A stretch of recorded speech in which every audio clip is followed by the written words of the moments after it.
Hello,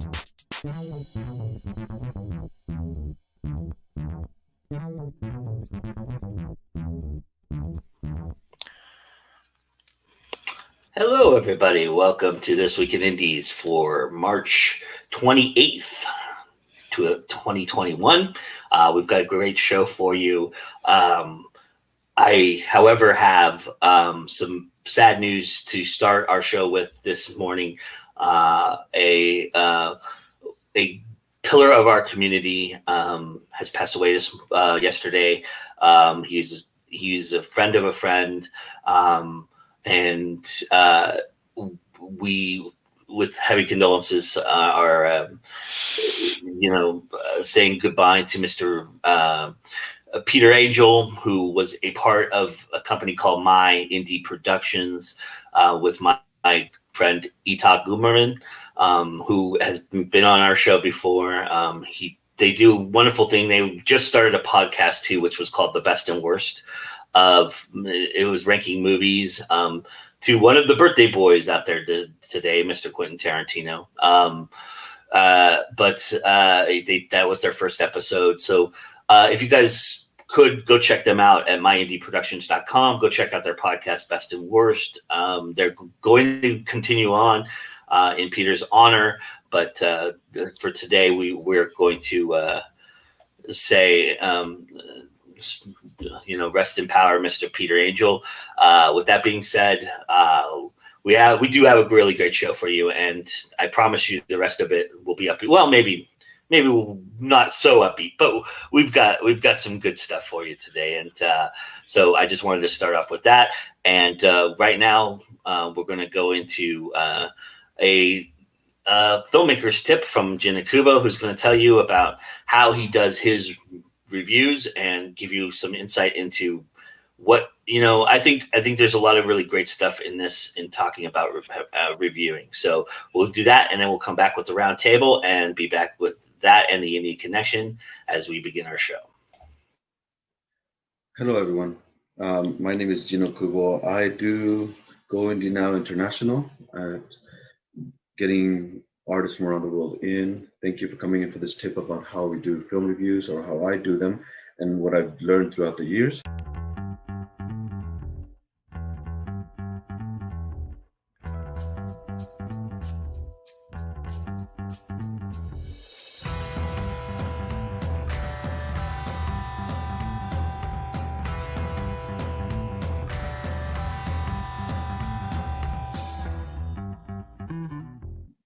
And I do things differently than most people. I'm trying to avoid the clickbaity stuff. Not saying that I won't watch certain films. I'm saying that I won't review them in a clickbait kind of way. And the way that I do that is usually through 3 steps. I watch the film 3 times. I watch it once for pure enjoyment. It's a film someone created. I'm going to try to enjoy it. No matter how horrible it might be, I'm going to try to enjoy it. Watch it a second time, right? And now I'm looking more at the cast, trying to see, if they got the right character to play the right part. If I feel this character could have done better, or I feel the character's just phoning it in, things like that. And I watched it a third time for the story. Now, the reason why I watch it in that order is because I want to be able to catch those aspects of a film. And when I review a film, I want to review it honestly as possible without being clickbait. And you can see in the way those characters are portrayed a lot. It's a lot how we are in social media a lot of the times, right? People are just resharing because they want to get those clicks, they want to get those likes, they want to get those reshares. But many of them haven't done the research to get into it. Anyone out there now can be a reporter. And this is on CNN too. If you go onto their website, anyone could be a phone CNN contributor. These are people who aren't trained to be reporters. When it comes to doing film reviews, I feel anyone can be a film reviewer, but very few of us, and I'm not including myself in that, can do it right? Many people just want to do a film review or a book review or a song review just to get those clicks, and they move on to the next song.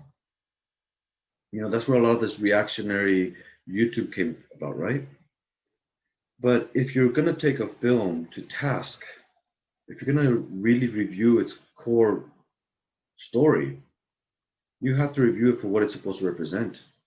And I'm going to date myself now. I'm going to date this video. You know, Dr. Seuss is getting canceled because of the imagery written in those books, right?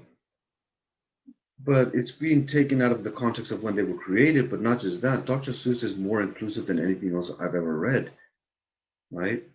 Multiple different colors, multiple different shapes, races, everything coming together. But it's being canceled. Why? Because it doesn't fit their narrative now. And there's this thing about people eating each other and social media causing, you know, everyone to become tribalistic, and the algorithms being pushed that way are by the technocrats. We need to unplug and actually look at things critically. And to do that, I think when we do movie reviews, when we watch a movie, we can all be a reviewer. And we watch a movie for that content. And we watch it in context of what it's supposed to be. And then if a movie deserves to be panned by the critics, it's panned.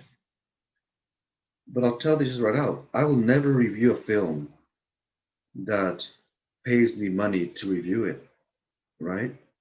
I review films that are my choice. I will help a writer and a film creator with advice for fees. That's a completely different issue. But a film that I've ever reviewed, and for all the films that I've reviewed for GoIndieNow, I've received zero incentive to review them. There are films that I've enjoyed, there's films that I haven't enjoyed, but I've reviewed them honestly. And many people don't. And you can see this, the biggest effect of this on Rotten Tomatoes, right? And even at Rotten Tomatoes, they're pushing for that clickbaity stuff and not giving you an honest review, right? They're deleting reviews or adding reviews to make films get a certain position. They're trading in popularity. And that's not what we're about here at GoIndieNow.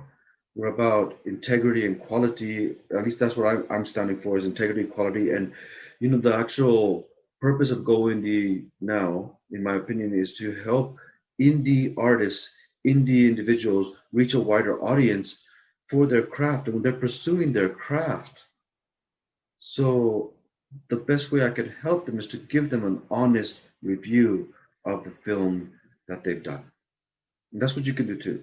When you watch a movie, you know, when you get ready to post about it on Facebook, on your social media, you know, say that you like it. Many people are afraid to say they like a movie because they're afraid they're going to get canceled by their friends. That's not doing you any favors, and not doing them any favors, and it's not doing the artist who created that film any favors. Be honest in your reviews, be honest with what you see, and take it in context of what it is and what it's trying to portray. You'll do good. You get a good film review out of it. And you might actually see the details that are missed because you're trying to stay so much in that safety bubble, right? Step out of that comfort zone and look at things that are going to be a little bit contradictory to what you want to see. You might enjoy it, right? One of the most recent films that I've seen is called Planet of the Humans. It's a great documentary, you know, and it talks a lot about how the green movement is propped up by the petrodollar. It's a great documentary. I recommend it. It's free on YouTube. And the reason why I know it's a great documentary is because it was banned for a short time. Usually when films get banned, there's a good reason to go see them. So I recommend that film, Planet of the Humans. It's on YouTube for free. Anyways, when you watch a film, watch it for enjoyment, whether it's good or bad. Watch it for context, you know, the actors, are they portraying what they're doing correctly? And watch it for the story. And remember, I didn't hit her, Mark. I did not. I did not hit her. You guys have a good one. Take care.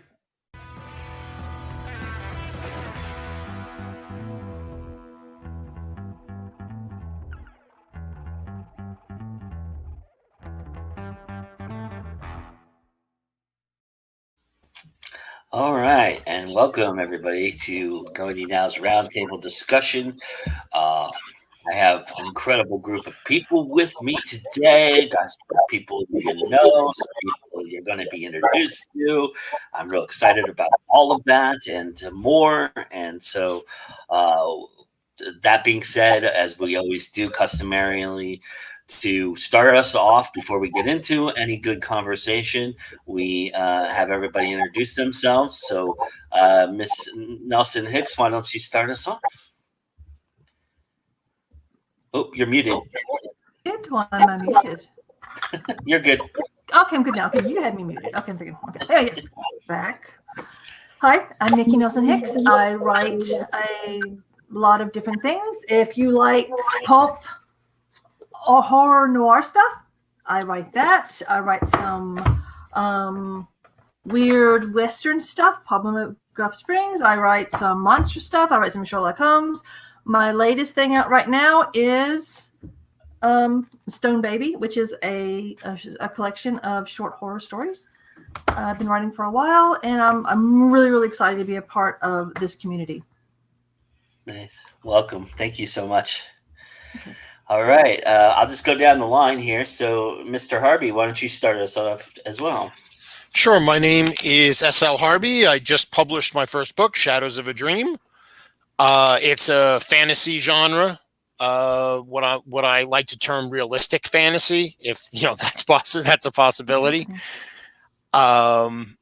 I am super happy and privileged to be part of the indie author community, and hope to contribute more as we go along. I'm working on the sequel right now, Shadows of the Heart, as well as getting distracted by many other projects that seem to bubble to the surface. Oh, yep. How we love our indie community doing that, don't we? Awesome. Well, welcome, sir. It's nice to have you here. All right, Sydney. Oh, you're muted. She's muted. My mic is muted. My name is SYDNIE BEAUPRE. I'm the author of a young adult book called Dark One and a young adult book called Such Exquisite Calamity. I'm really excited to be a part of the indie community, and I'm really excited to be here. I'm working on a few sequels and a lot of different projects. My brain, it focuses on just so many projects. It's ridiculous. And yeah. Welcome. Thank you so much for being here. I said welcome. Awesome. All right, Heidi. Hello, everybody. For those who don't know me, my name is Heidi Angell, and I am the author of 13 books across 6 different genres. I also have several marketing courses for authors, and I am doing a 30 days, 30 minutes marketing challenge starting in April, which I'm super excited about. Also, just going to throw it out there, Sydney's book, Dark One, is absolutely amazing. Loved it to pieces. I also review books on my site, An Angel's Life. So I reviewed her book a while back. Nice. Awesome. That's cool. Welcome. All right. Mr. KANG. He's muted. Am I muted? Pop, I am unmuted now. Okay. I am John. My name is John, but I go by JC Kong as when I write. I write epic fantasy. Probably the book I'm most known for is a series. This is actually the big physics textbook size, the Dragon Song Saga, which is 4 books, which is a Asian-themed epic fantasy. Also have a military fantasy, Crown of the Sundered Empire, and sort of a sword and sorcery, Masters of Deception. And then I have a 6-book, or actually a 6-part novella series called Tales of the Floating World. And I don't know if my camera is left or right. Here we go. I also review for Fantasy Faction.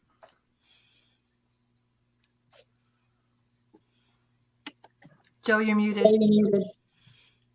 You're one of those people. Geez, man, we're just having all kinds of fun technical issues today. I was saying, Mr. JC, you are one of those prolific writers, aren't you? No, actually, I wrote most of them in 2010 and have been slowly putting things out. All right. Well, we've got some weird feedback. I don't know where we're getting that from, but it's just going along with our technical issues. I'm gonna mute everybody and figure it out. It's you, Mr. JC.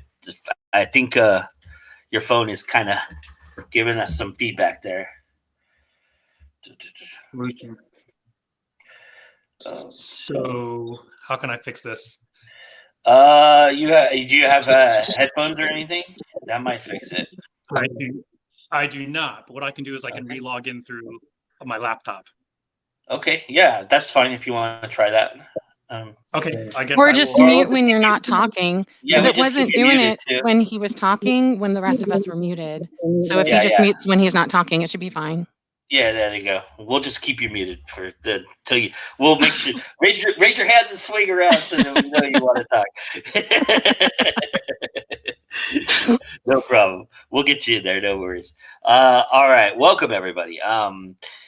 So I was just thinking, we were going to talk about one thing, and then I really felt like this was a good time to talk about something else, because a year ago today, all our worlds changed, and it was very interesting to think back. And I read this article on Publishers Weekly that I sent you all that was talking about how they they interviewed several people in the publishing community, different types of people, not just authors, but editors, publishers, book marketers. They interviewed some people who run bookstores and asked them where they were at this time last year and where they are now.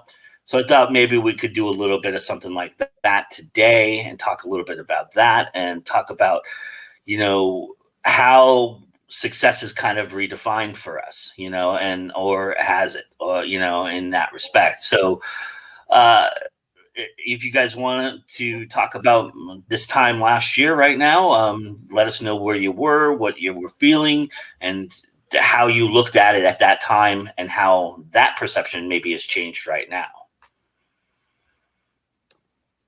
Who wants to go first? Anybody? I can run with that. All right. So this time last year, I had just finished a 6-month contract that was supposed to turn into a full-time job, but didn't, because they were a global company and they knew what was going on in the world. And they put a hiring freeze on everybody while they were trying to figure out ahead of the game how to transition to an online workforce, because at that point they didn't have that.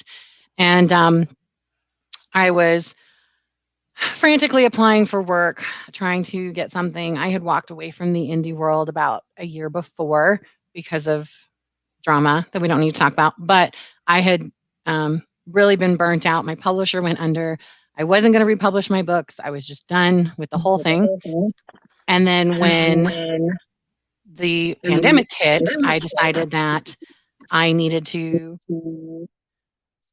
find another way, because nobody was hiring. Everything was shut down. So I started working on rebuilding my blog, rebuilding my 13 books that I've published, and rebuilding my courses that I had created for authors. And that's really what I've been doing for the last year. I've picked up some odd jobs here and there to help pay for getting all of that going. But that's, when everybody else was hunkering down and giving up and waiting to see, I tackled what I could and moved forward. Mm-hmm. And and you've picked up and moved on and done some really good stuff here. So we're going to talk about your marketing challenge at the end of the show a little bit. And we've already got some interesting parties in the chat for you. So that's awesome. I'm glad to see that. But thank you for sharing. I appreciate that. And who wants to go next? I'll go next. Oh, go ahead, Nikki. Me? Oh, okay. Ladies first. Ladies first. Okay, so basically, I was very lucky. I was my day job was able to pretty much transfer into me working from home, which was great. But I decided that with this time at home, I could actually work my day job as well as my creative stuff at the same time. And I'd always wanted to go back and redo my Jake Gish and Hedgie series. So I did. I went back and read it, and man, was it crap. So I realized, okay, and I was able to take it, and the series had good bones, but it needed a lot more meat, a lot more story. So I played with it, I redid it, and then I reissued it out. I did 2 volumes, the volumes of the Jake Gish and Hedgie series 1 and 2. Did that. Then after that, I started working on other projects that some went places, some didn't. But you just keep throwing stuff on the wall and hoping something sticks. A friend of mine came over to give me something. We stood outside, 6 feet apart with our masks on. And she asked me about Stone Baby. Was I ever going to publish that? And I was like, I hadn't really thought about it. And okay, what the hell? So that's what I did. I did Stone Baby and put it with some other stories that had either been published before, but I got the rights back, or were still looking for a home. So I gave them a home. I basically just kept moving, trying to do podcasts. The first podcast I started, it's not going anywhere. So I'm starting a new podcast. They did her wrong. They done her wrong. And I'm working on that now. You just got to keep the wheels moving, because I'm kind of like a shark. If I don't keep moving, I drown. My depression kicks in, and nobody needs that. So I just keep moving forward. And that's just what I've done. I just got to keep moving. If you don't, you drown. So. Is that me? Heavy feedback there. Hello. All right. So, SL, you want to go next? Yeah, absolutely. I really count myself as very fortunate. I've been working remotely for my day job for about 10 or 12 years now. So on the surface, my life really hasn't changed overly much. I can't go to the supermarket as often as I like. I can't go out and see friends and family. But I have the greatest pandemic partner in the world, my wife, and my rescue dog. So we sort of just have our own little pod. But what I have noticed is that I have a lot more time to work on my writing and my stories. I was able to get Shadows of the Dream kind of all buttoned up and published 2 months ago, and have gotten a fair amount into the sequel. Takes time that I would have been elsewhere, that I now, with the understanding of my wife, can now spend on my writing. So all in all, I think the pandemic has, for me personally, been a positive thing in my writing, but in, bringing money in and my standard of living, it hasn't really changed very much. Like, I'm pretty much a homebody, and I work from home on my day job. So it really hasn't impacted me all that much. All right. Awesome. Sydney, you want to go next? Sure. Well, the pandemic hasn't really changed much for my writing. I suppose it's changed how I distribute my novels, because I wanted to go to cons, get my writing out there, meet people, but I can't do that anymore. So now I have to do everything online. This time last year, I was writing my novel, Such Exquisite Calamity. And this year, I'm finishing like 3 different novels. Nothing's really changed much. Honestly, the pandemic hasn't really affected me. That's awesome. So far, everybody's kind of all right. Well, so what? Global pandemic. We're still writing. We're going for it, right? Mr. JC, did you want to chime in? Oh, you muted yourself, sir. You have to unmute yourself. I can't unmute you. Okay, sorry about that. I switched to my laptop. Yeah, I switched to my laptop because I was getting feedback. Hopefully this will fix the problem. So I'm an acupuncturist by trade, and I have my own clinic. And so when the pandemic hit, we shut down for 2 weeks because we wanted to make sure we installed safety protocols. And so it was quite a bit of pressure. I figured, though, hey, I have 2 weeks. I can write a lot. I ended up not writing that entire time. I was just busy following all the news and seeing the latest research and trying to make sense of it all. When we reopened, my partner and we decided to split time in the clinic so we wouldn't have a lot of people there. And so my hours were pretty much cut in half. And once again, I was like, oh, I have writing time. But this time I actually did get around to writing. The problem was I had a hard time staying focused. And so what I ended up doing was I started like 3 different novels, and I probably wrote about 50 to 75% of each one of them, but couldn't actually finish any of them. I kept on getting distracted really easily. So yeah, 2020 was kind of a wreck for writing. at the same time, right around the time the pandemic started, I launched a book, and it was just like, oh, people were not buying at the time, so it kind of sucked. I feel And you that. know, I did the same yeah. thing. So And I feel that. JC, you're not alone. There were so many people who were doing the same thing. And I remember being really frustrated because while I was tackling a ton of stuff and I was putting stuff out there to give people advice on how they can work from home, because there were people that were like, I'm screwed. My job laid me off and there's nobody hiring. And, you know, all this stuff was happening. A lot of people having their hours cut or being furloughed. So they didn't know when they were going to go back to work or get paid again. And then there were all these memes about, oh, you said that if you had more time, you'd write a book, and you didn't. So obviously time is not the problem. And I was like, that's like saying after somebody has somebody die, because this is grief level, death level grief for the whole world. And how dare they not go right back to work? That's ridiculous. Give people time to grieve and to process this massive change for them. And those of us who didn't have a massive change, you know, before that job that I didn't get, I had worked from home for 7 years. So working from home was easy for me, but sorry, my dog just decided to join us. But yeah, so many people. We were talking about horror, and all of a sudden the door just. It's like, oh my god! Yeah, he's really excited. Sorry, he was downstairs. I guess his dad came upstairs with him. So. But yeah, I mean, a lot of people struggled, and you know, anybody who struggled should not feel bad about that, because it was completely normal. And not just in the writing world. You know, I was in a weight loss group, and it was a year-long group, and everybody was doing really well. And then the pandemic hit, and all of the stress, and they couldn't stay on the diet. And I mean, not gonna lie, he gained like 30 pounds in the first couple of months. The pandemic is terrible for weight loss. It really is. Terrible. Well, and I had been going to the gym, and I had been doing all this stuff, but then when I wasn't doing that, and then I had all this extra time, and I was eating, and it was bad. And I didn't have a dog to walk with. It took time for me to figure out how to readjust these different elements in my life. And anybody who struggled with that should not feel bad about that at all. I know several of us made it sound like it wasn't that bad, so I still feel a little bad, you know. Yeah. I was doing so well on my weight loss, and it just sort of, you know, I put on my pandemic 30 or whatever, you know. Mm-hmm. Me and my scale aren't speaking terms at the moment.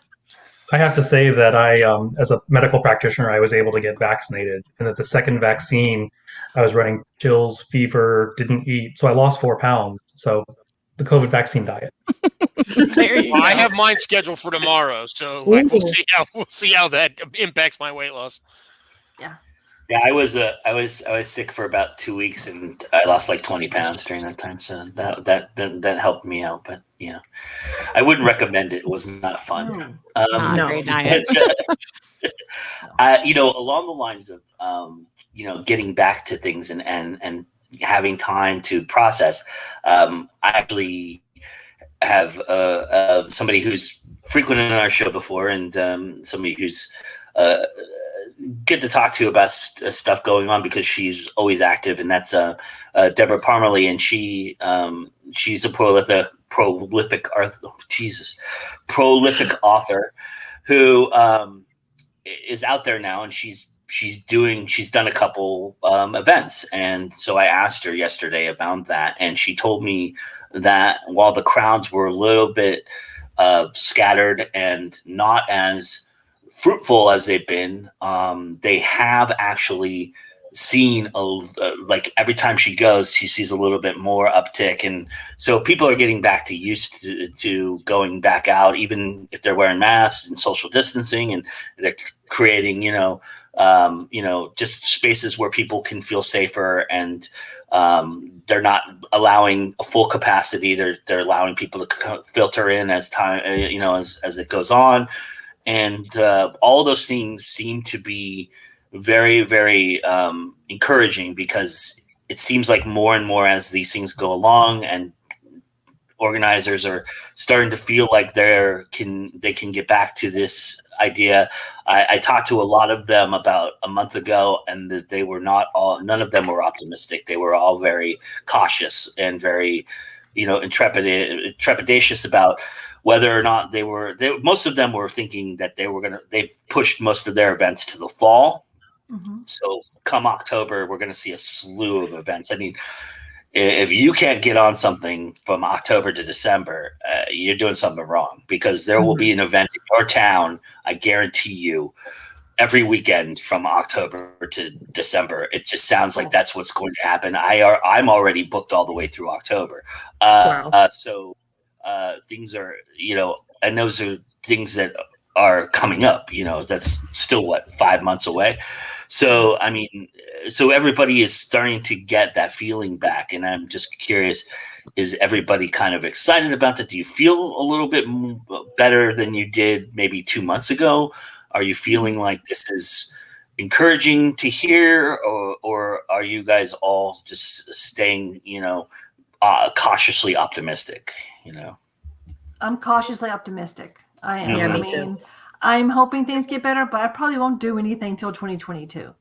Yeah. Just because, although I've got my first shot and I get my second shot sometime next month, but I'm just going to wait. Yeah, I'm just going to wait just because. Mm-hmm. I would like to say thank you to everyone who's getting vaccinated, because I can't, because I have really bad allergic reactions. And it was really hard. We were watching everything that was going on, because my son and I are both the same way. My husband signed up. He's going to get vaccinated probably next month. But and my older son has already gotten his first one because he lives with vulnerable people. So we've been watching it carefully. We figured we wouldn't do it for my younger son because he's extremely healthy. The odds of anything happening for him are very low. But I have a few markers that put me in a high risk situation. So I was like, oh yeah, I'm definitely going to talk with my doctor about it and everything. And he's like, it's not going to be permanent. We don't think. This is an annual vaccination. And I was like, twice a year, every year. And he's like, yeah, it's not worth the risk for you. So thank you guys so much, because Utah has been very slow to vaccinate. And that's where I live right now. I don't think I'm going to be doing anything for a couple of years unless other people step up. But I'll keep wearing my mask because that's about all I've got. Tennessee's doing really well. We're vaccinating like crazy. But for a while there, we got kind of scary because we had a lot of people not believing in the, having huge rallies, not wearing your mask. I'm like, great. And then it would spike. Yeah, Jersey's rollout, I'm not so happy with. They have their groups, but one of their groups was like smokers before they got people who had asthma or other like pulmonary sort of issues that I would think throw you into a high risk group. But smokers got it. So if you ever smoked, you were in like group 1. If you have asthma like me, you're in like group 3. That's wrong. That's wrong. That's It's because they're making more money off the smokers. So but I just got my notification yesterday. I signed right up again. My wife and I are going tomorrow afternoon. So Do you know which one you're getting? Either Moderna or Pfizer. I was hoping to get the J&J because it's like one and done. One and done. But I got the Pfizer. I'm a Pfizer kid. So I got the Pfizer. I heard not some bad things, but I heard with the second dose, there's some bad after effects for Moderna. My husband was sick for days. 4 days. Yeah. My husband was sick for 2 days. And this guy he was a Marine for 23 years. His shot records are like this thick, and nothing ever got him sick. And this got him sick for 2 days. I'm doing Pfizer, so hopefully supposed to be Pfizer doesn't have as many side effects. So I hope so, but I'm pretty healthy. I don't have any allergies or anything. So, but even a couple of days of a bad flu is better than being in the hospital, right? Exactly. Absolutely. Today's the first day I can actually raise my arm. But other than that, I'll take that. I'll take a couple of days of the flu than having a ventilator shut down my throat. Exactly. Exactly. Thank you very much. I'm excited. Go, be free. Oh yeah. No, So- I'm excited to get my shot. I don't know when I get it. I think I get it in June.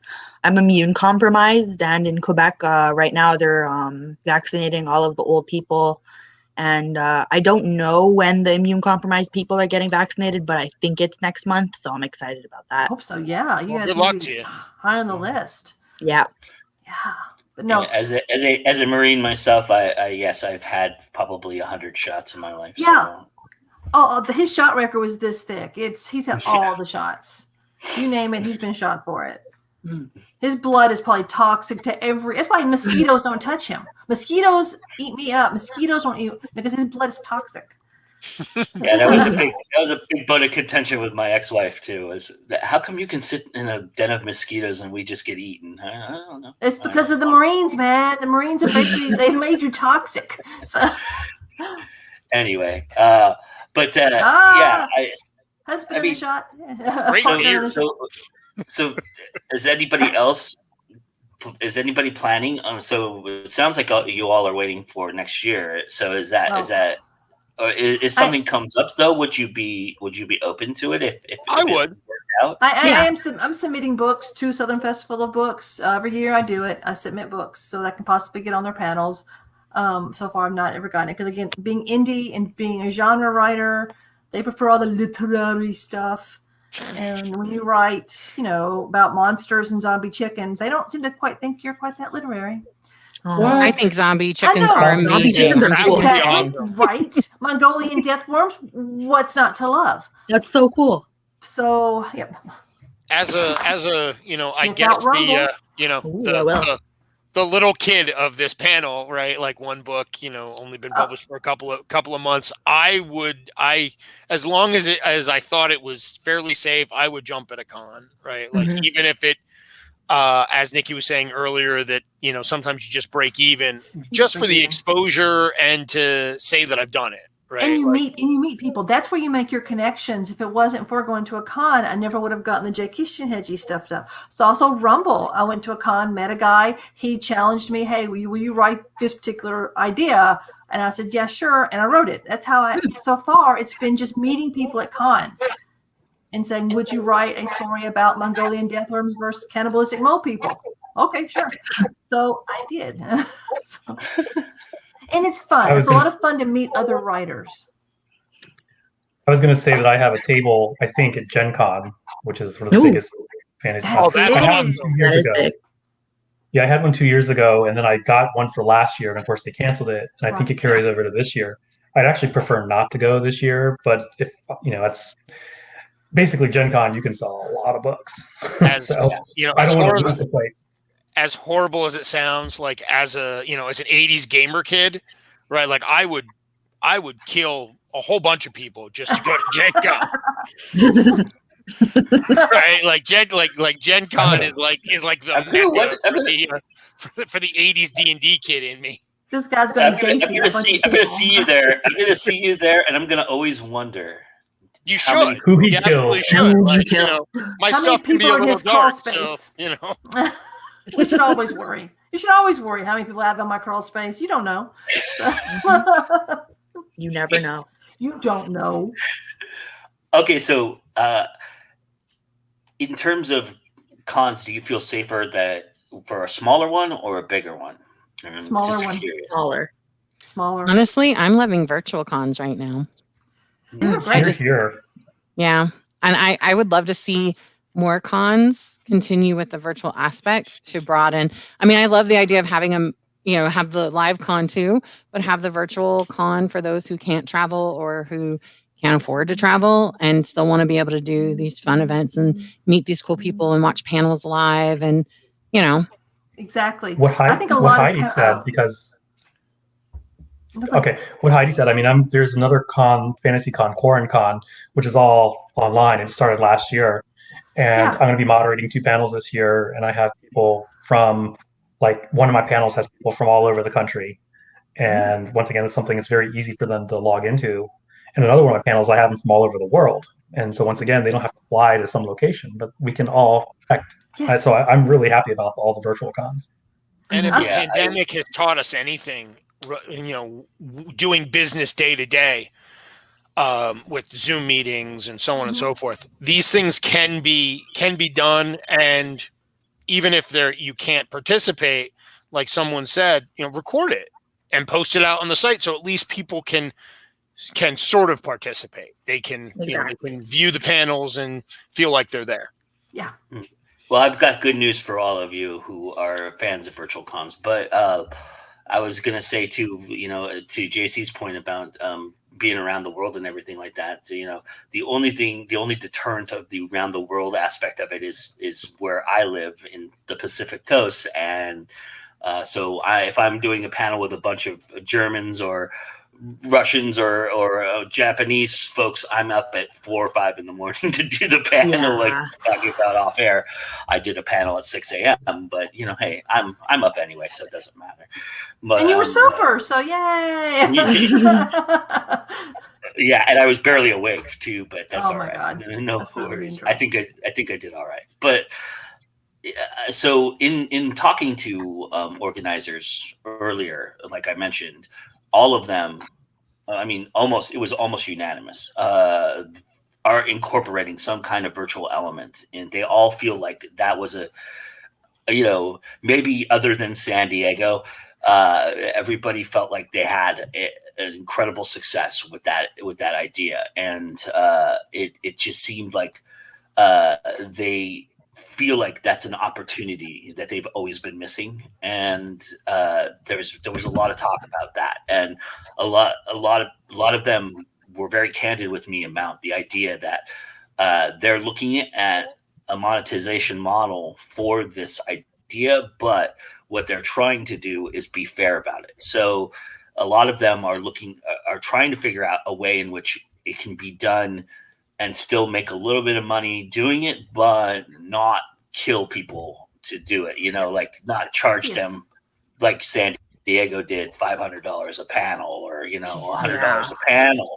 Instead, charging them one fee, like a $10 to $15 to $25 kind of idea, and giving you access to as much as you possibly can for that, and then maybe doing a tiered system where they have a higher bit of access if you pay a little bit more, kind of thing.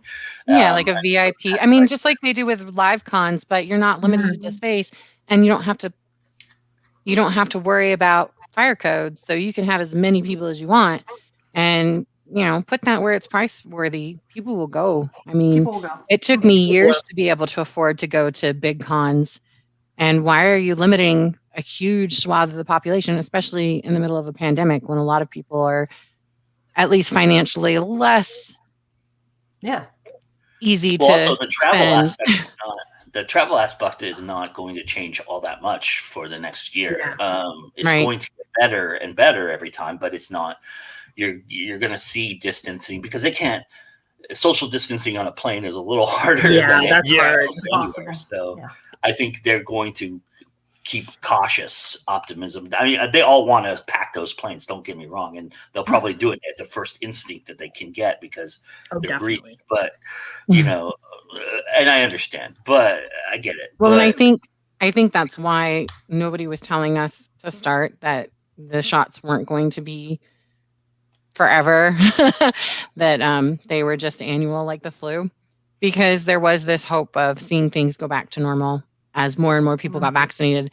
But more and more people, as they're hearing that it's not going to be as easy, they're treating it more like the flu shot, whereas this is so much more contagious and easy to spread than the flu is. So it's really not the same, even though there are some similarities to, I think until there's a herd immunity, it's going to be very hard to think about anything going normal, and I think that's where most people are hoping that's where it goes to. But who knows? These things can mutate; they can do different things. So cautious optimism is always probably more warranted than not. But at the same token, as Nikki mentioned, these cons are valuable for one reason and one reason only, and that is to get networking contact that you would not normally get just being on social media. Even being on social media, there's people who aren't on social media, believe it or not.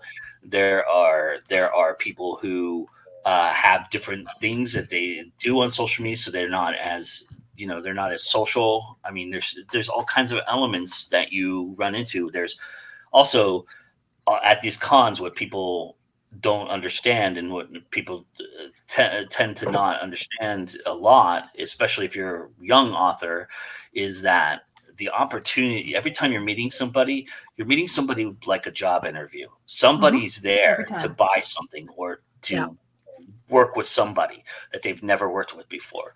And you have to treat it like you're a professional.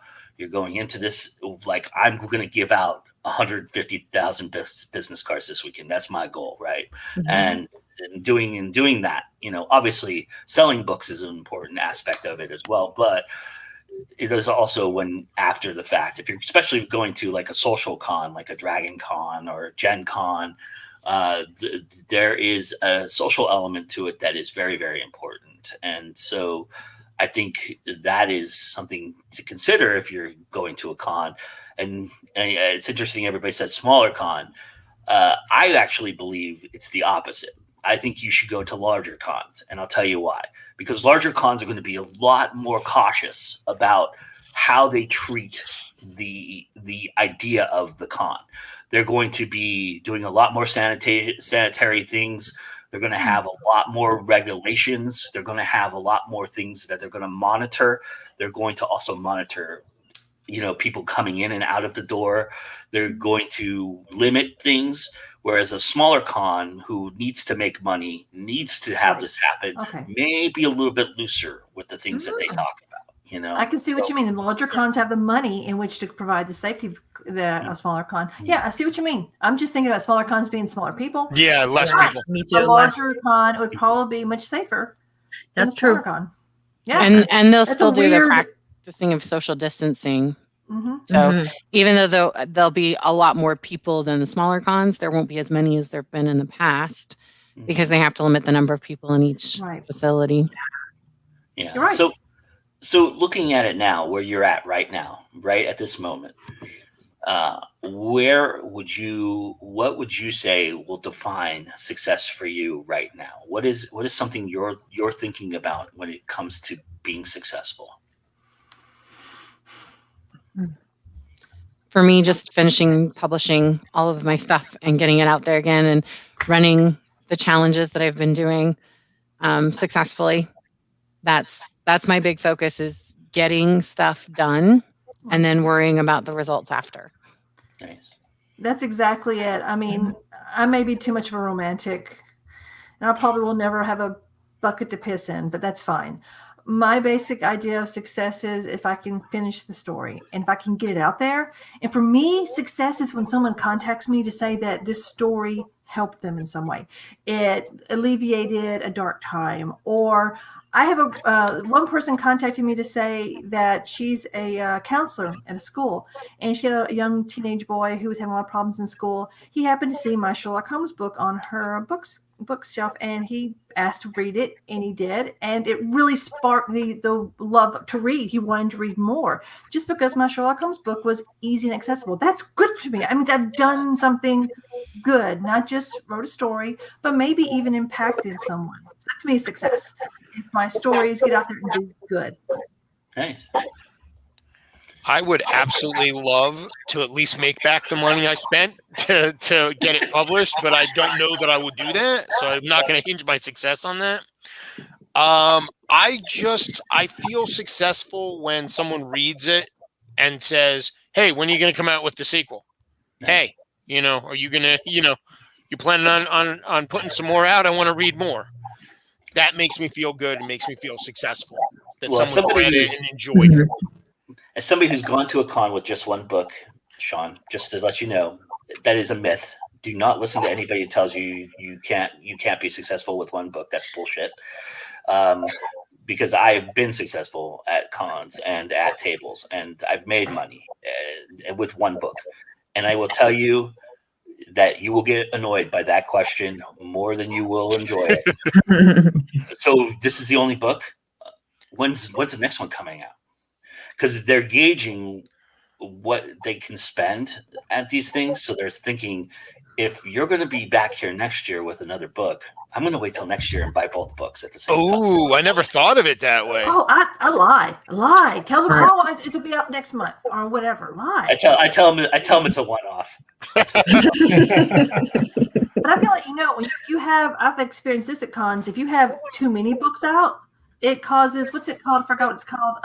It freaks people out. They don't know what to buy and they'll leave. They don't know where to start. It was a publicity person told me only have 2 to 3 books out at any time, because any more than that freaks people out. They don't know which one to buy. That's super helpful, because I would have thought the opposite, but you're right. Me too. That's what I thought too. But no, people would come up to my table and they would just go, and they'd walk away. And I'll be back later. Decision fatigue. Vanessa says it's decision fatigue. Yeah, that is exactly it. A publicity agent about it. Do I suck? What's wrong? And she says, no, you've got too much stuff out. You're freaking people out. Yeah, just put the first book of each series if you have multiple series. Right. And then only put 2 or 3 deep, so that it looks like there's a limited amount, because that's the other trick, that they'll see that you have 50 copies on the table and they'll be like, oh, I'll just come back and get it on Sunday after I've seen everything else, because they don't want to run out of money. And then, they never come back. One thing that I was mentioning in the comments is that I went to the first SLC con, and that was the first time I'd gone as an author to a huge, there were more than 48,000. We got shut down twice because we exceeded the fire codes. But I was there with a publishing house that I was with, representing 15 authors, and several of them had more than one book. So I had this giant table full of books, and I had bookmarks for each author and was handing out thousands of bookmarks, but I hardly made back the $1,000 investment when it came down to the sales. And so we were really nervous. We were writing that off as a loss. And then over the next several months, we watched an uptick in the sales. So even if you can't get the sales that day, watch what's happening to your sales afterwards, because if they're taking that bookmark, it's because they're interested and they may end up buying it afterwards. But we all know that a book sale at the moment is better than a book sale later. And the next con that I went to, I just put out 3 copies of each book. And even though I still had a ton of books, I also rented a corner spot so that I had 2 tables basically. And so they were more spread out. It wasn't as cluttered. And I got a lot more sales that year, even though I didn't have any more books than the year that I had done before. The way that it was set up was more pleasant. More pleasant. Oh, that's important. Very, very important. Also, got a lot less books stolen that year, even though we had a bigger space to watch. Because if you have a bunch of books, it's really hard for you to see somebody slip a book off the table while you're talking to somebody else over here and just walk away with it. And that happens a lot at cons. There are a lot of, they spent a lot of money to be there. They're trying to get as much out of it as they can. And some of them disappointing. Don't have as much. Yeah. Swag is important. Having swag is very, very important. I've got that too. I've been investing in a lot of swag. Wearing swag. So I go back to, I think, see, there you go. Nice. I've been investing in a lot of swag. I just ordered a T-shirt. It's in the wash now, but Nice. Sticker Mule is my go-to. I love Sticker Mule. They make the best stickers and stuff. They make great stuff. Sticker Mule. Sticker Mule is great, and when they have reasonably priced, so it doesn't hurt you to give it away. Best sales. Mm-hmm. Oh yeah. I got holographic stickers for like $27. 50 of them. It's really great. I'm taking notes. Me too. Stickermule.com. They're really good. I love Sticker Mule. I'll have a something else that Deborah shared with me. What was hot at these cons, and in a minute after that. But I have to say, if you're looking for some indie books, first off, buy everybody who's here. Go get Please. And after that, after you've quenched that thirst, the indie connections got you covered. But be careful, because this week, instant karma is going to get you.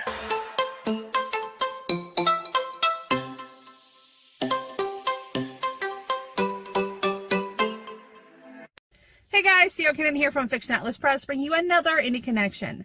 Today I'm going to be telling you about some indie books that you might enjoy if you're a fan of Instant Karma by Marissa Meyer. The first book I have for you is called How to Judge a Book by Its Lover by Jessica Gigi. Lucien Boisseau, those blue eyes, that thick hair, his messy shirts. Laurel Linden dreams of the chance to kiss a guy as sophisticated as he's sexy. But while Lucian is a Belgian art critic raised in Nicaragua, Laurel barely escaped the suburbs of Long Island with dreams of publishing her hilariously messy 600-page historical novel about Napoleon Bonaparte's hairdresser. At least she loves her day job walking adorable puppies, and when she finds Vanessa a wise mentor, they're off on a wild ride through New York City's hottest clubs and coolest boutiques. Along the way, Laurel's dreams start to come true, but she's shocked by just how. That's when she gets an even bigger prize, the one truth that always brings happiness in life. But only if you earn it. The second book I have for you is called The Stillness Before the Start by Jennifer Ann Shore. I'm Harper Reed, the valedictorian, the scholarship kid, the girl next door, the obsessive planner. I have big dreams and secrets, but against my better judgment, Dylan Archer is the one I confide in. He's the rich kid with the world at his fingertips, the sworn enemy of my best friend, the one who hides behind an arrogant smirk, the track star who wants to run away from reality. We're not in the same social circles or even capable of being friends, but when he asks for my help, I agree without considering the consequences. It's a reckless decision that has the potential to start something neither one of us can stop. The third book I have for you is called All's Fair in Love and Karma by P.S. Witt. We as a society have lost a lot of our social graces over the past few years. People are more demanding, less considerate, and more selfish than ever before. It is during times like this that people need little reminders to treat their fellow humans better. Samantha provides just such a service. Part-time psychic, part-time chromatic enforcer, she helps bring about a forceful and rapid realization that one needs to fine-tune their level of consideration. Ashley does not believe in karma. She refuses to believe that she can't date gorgeous but vapid male model Shad, no matter how many times he seems to have bizarre accidents on their dates. She also refuses to believe that her real true love could, in fact, be the cute ER doctor who is there each time she arrives with Shad. Fate, love, karma, and revenge all intertwine in this romantic comedy that proves love might be right around the corner, or perhaps waiting for you in an ambulance. And the last book I have for you is called Karma Effect by Addison Lockwood. Had Tegan known that she would someday find herself duct-taped to an office chair in the middle of the West Virginia woods, maybe she wouldn't have pushed her childhood babysitter so far. How was she supposed to know the woman was an honest-to-goodness witch? But still, a 20-year bad luck curse for stealing someone's identity seemed like a steep punishment for a 9-year-old to pay. Blake wasn't sure what to do when he came across the cute little redhead and her dog wandering around his land. Was it irony that the girl of his dreams would end up in the middle of his woods? Or was it the fact that Don Carlotta had finally found him and he'd sent her as man-bait? Either way, he couldn't let her go. Okay, that's all for me this week. I'll see you next week on The Indie Connection. Bye.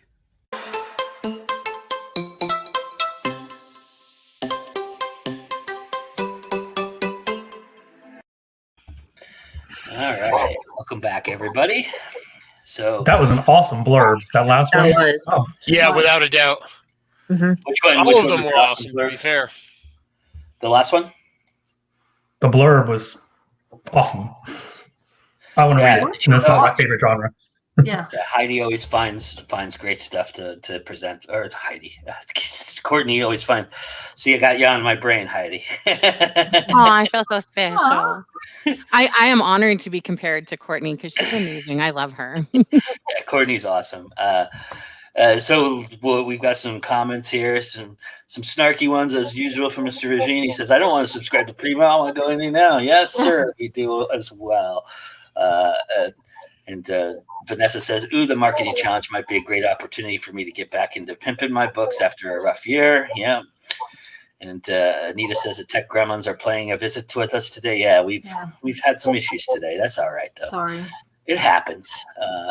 And I told Vanessa the link is there for everybody. So just so everybody knows, the links are all there. Everything we've talked about, everything that's been covered in this show, all the links are there, including something we're going to talk about a little bit later with Heidi. And everything is there. So you guys can go check out all these authors who you don't know, get to know them. Their stuff is there and their books are there. So go grab that stuff. Courtney says, great topic. Looking forward to hearing from everybody. It's not an online event until a pet that shows up. We also had, for people who were paying attention, in our Go Indie Now This Week in Indies drinking game, we had an appearance from Mr. James Angell in the background too. If you didn't see it, Great beard. Great beard. Beard knows beard, right? It is, yeah, it is pretty epic. He just got it trimmed too. So and again, as I always do whenever I see Heidi or see Mr. Angell, I always say go to his Instagram and be prepared, because if you're hungry, just go when you filled your belly, or go right before you're about to eat and you don't know what you want to eat. Go see Mr. James Angell, because he's got you covered. He's got it it's great. about to get worse because he's getting a Traeger grill for Mother's Day because I'm on the keto diet. So that's why it's for Mother's Day. Also, we can't wait until Father's Day. But he's getting a Traeger grill, so it's going to get a lot more food friendly. He's been posting a lot of the new pets. We just got a cat and a dog all in the last couple months. So he's been posting a lot of pet pictures. But the food stuff's about to come back out. So we gotta get him. We gotta get him on TikTok. There's so many good food stuff on TikTok. You know, he was gonna do TikTok. He actually has an account on TikTok, and then it was just he keeps getting all these young women who are clearly not wearing bras, and he's like, I don't understand. Everybody keeps telling me just keep clicking on the stuff that you like, and then it'll fix itself. But it never fixed itself, and he's like, I can't. It's just too much. I can't handle this. This is ridiculous. So yeah, it was then tech girls that were braless and wearing a shirt. And he's like, this is ridiculous. I don't have time for this. So even on his following page? Yeah. Well, he never actually started like the actual like posting stuff because he was just trying to figure out how the algorithms worked. And then he was just frustrated with it. And he's like, I can't do this anymore. So he was only on there for like 2 months, I think. I can kind of explain it. TikTok has two algorithms. They have a following and a for you page and a following page.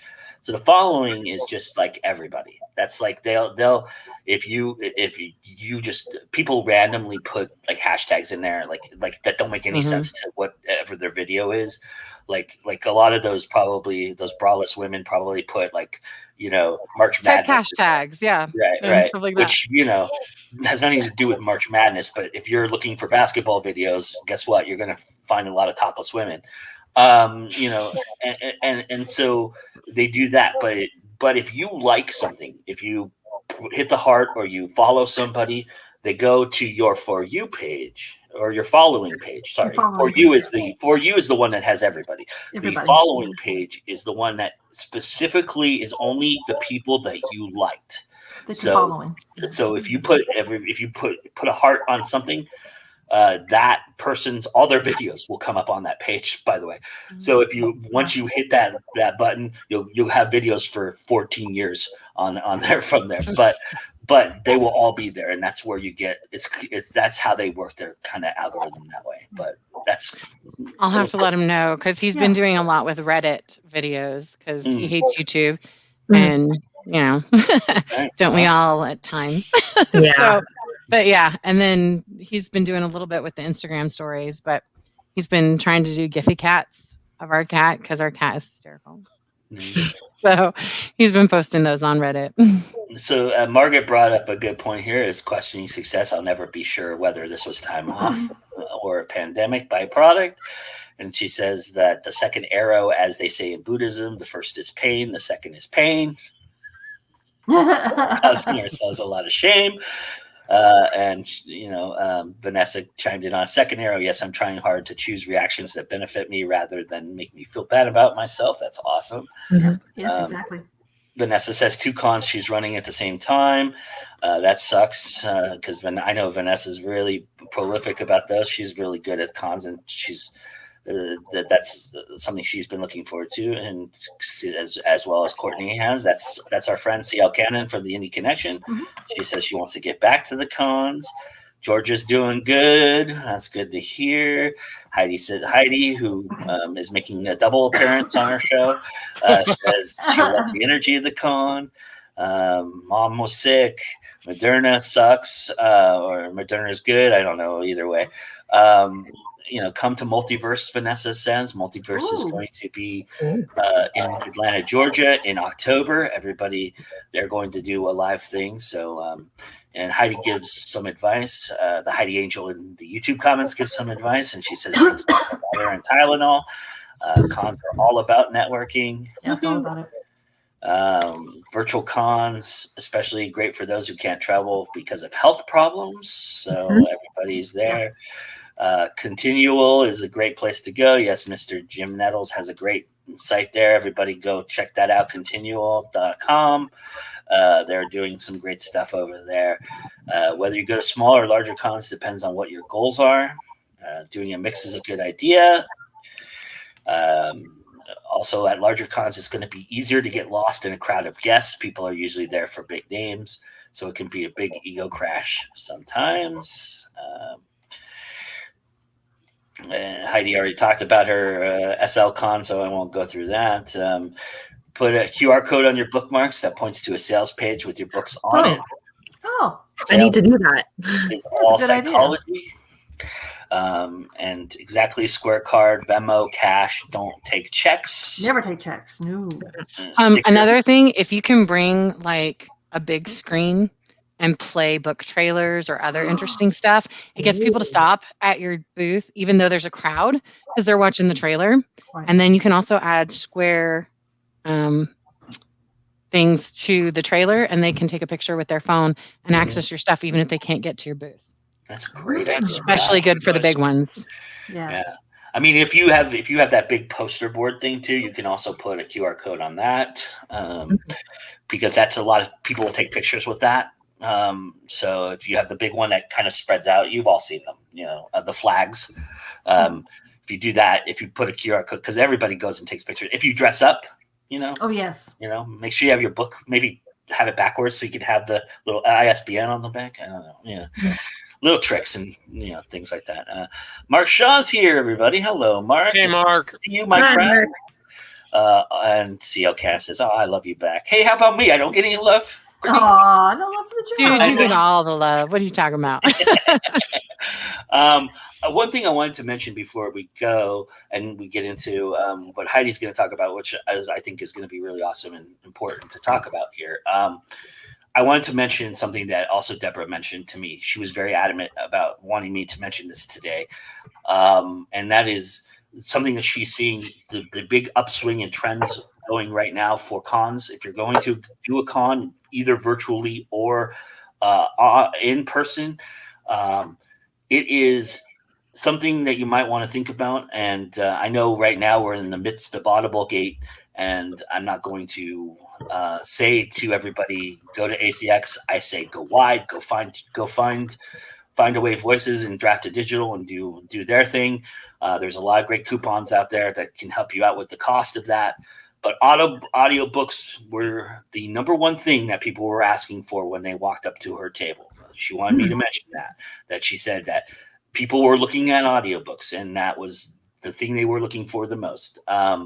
And then the second thing she said is anything that you have to consider, like we've been talking about. She said anything that's going to be on a table, people are reluctant to pick it up. So if you have paper bookmarks, you want to get away from those. You want to start going toward the metallic ones or ones that you can put in a covering. Anything you can do to cover. She said she put covers on her books, and people were still not. They were asking for the ebook. So make sure you have those codes ready for the ebooks. Which honestly, you make more money on ebooks if you're pricing it right anyway, right? You do. And it's unfortunate because my paperback is more expensive than the ebook, but I make more on the ebook. Right. That being said, anyone who wants to buy a book, I don't. I'm happy you buy a paperback or an ebook. Yeah. And Vanessa said they were asking for audiobooks back in 2019. Yes, and that is true. And the audiobooks are, of course, uptrended and swung very high. But I think the idea here is what she's trying to get across is people are trying very hard to be good. They're not trying to, they don't want to pick anything up. They don't want to be around stuff. They want stuff that they can digitally or, something where they can control the narrative, basically. And so if you have paperbacks, maybe you have a place where they can go and buy the paperback. You know, give them a code to go and do that, and they'll order it themselves through Amazon. They're going to feel more comfortable, or wherever they're going to get a paperback from. I hate to pimp the one giant, but you know, but let's be honest. I mean, you know, Smashwords doesn't do paperbacks, or if they do, it's lame. But you know, but if you publish through Draft to Digital, you can get a code that goes directly to their everything, and then that covers the ebook, audiobook, and paperbacks. Yeah, I think so. Keep that in mind when you're out there, because I don't think that's going to change anytime soon. And I really appreciate Deborah giving us that information. Some more information that we're about to share. My friend here, Miss Heidi Angell, has something very, very cool that she's doing, and I want to give her the floor to talk about it. So, Heidi. Thank you. So I am doing a 30 days of marketing in 30 minutes or less challenge that is $30, and it starts April 1st. And this is the third time that we've gone through this challenge. For those of you who are in my Author Anon group on Facebook, I test all my stuff out there before I go wide with it to make sure that we work out all the bugs and I'm giving you guys what you actually need. So this challenge is really fun because it basically helps you set up the bones for being able to market every single day without it taking up all of your writing time. And I built the program around being able to work and do it at the same time, because I'm back in that boat with a lot of you guys. I am working full-time job and trying to publish my books and trying to write and trying to market all at the same time. And each day you get a different challenge that is sent to you in the email. And then we cover everything from social media, different platforms on social media, how to do research for hashtags and SEO, how to plan content to promote, and how to determine which social media is the most effective for you, and how to measure your results on social media. Because a lot of times I see people complaining because they feel like they're wasting their time. I'm going to pick on Twitter for a second. They're wasting their time on Twitter because all they ever do is talk to other authors, and networking is great, but you guys don't buy each other's books a lot of times because we're all trying to make money and we don't have a lot of money. And we put our money into our own books, right? And so we talk about the different hashtags that you should be using when you're trying to get to readers, not writers. I also talk about how to build media lists, everything from book bloggers to conventions to other resources that you can use to promote, contacting influencers on Instagram for Bookstagram and for BookTube. Cover all of those different things. And then I set you up with a schedule at the end so that you can keep working on and building all of those things, using your media kit to continue reaching out and building. And that is how 6 years ago, I went from struggling to making $3,000 a month in marketing my books. And at that time, I only had 7 books that I was selling across 3 different genres. So it can be done. And that's kind of what I do, is help you guys figure out how to do it and do it without it taking up all of your time. Because I see that's the discussion that we constantly are seeing. It's either you spend all your time marketing and you make a little bit of money, or you hire a professional and then you can't really track the results, so you don't know if it's worth it, or you just give up because it's too hard to figure it out. And everybody hates marketing, right? Well, I do marketing for a living. I love marketing. For me, marketing is just another form of storytelling. And so I kind of teach you how to do that, embrace it and love it, and not feel like it's this big, horrible torment. And then the great thing is we all get to work together. And in my Author Anon group, I give you guys little tasks each day that you have to work on. And you can then share and ask questions and communicate and A/B test in our group. And we all give each other feedback and let each other know what we think is good, what we think could be improved, and builds with each other. So it's not just taking a course or just doing a challenge for 30 days. And then at the end of that, I also offer you a 30-minute free business consult with me as marketing director. And from the time that you sign up, you get an annual marketing plan guidebook that helps you plan out your annual marketing based on your time, your budget, and your availability. So I try to give everybody everything you need in 30 days to be able to market your own books. And for 30 bucks. Yes, it's $1 a day if you look at it that way. You spend more on a Facebook ad than you do than that. It's $1 a day to set you up for the whole year. Yeah. I mean, it is just a 30-day challenge, but it gives you everything you need to continue repeating it every single month for the whole year. Yeah. And where is that available, Heidi? The link is in the description right now. I just was going to say that. Yep, and it'll take you right to my website where you can sign up for it. Awesome. So go click on that link and to get this thing going, because I think it's an amazing thing. Heidi's, I can personally attest to Heidi's brilliance and professionalism in this area. She is absolutely the person I would go to in this instance. So definitely go check that out for sure.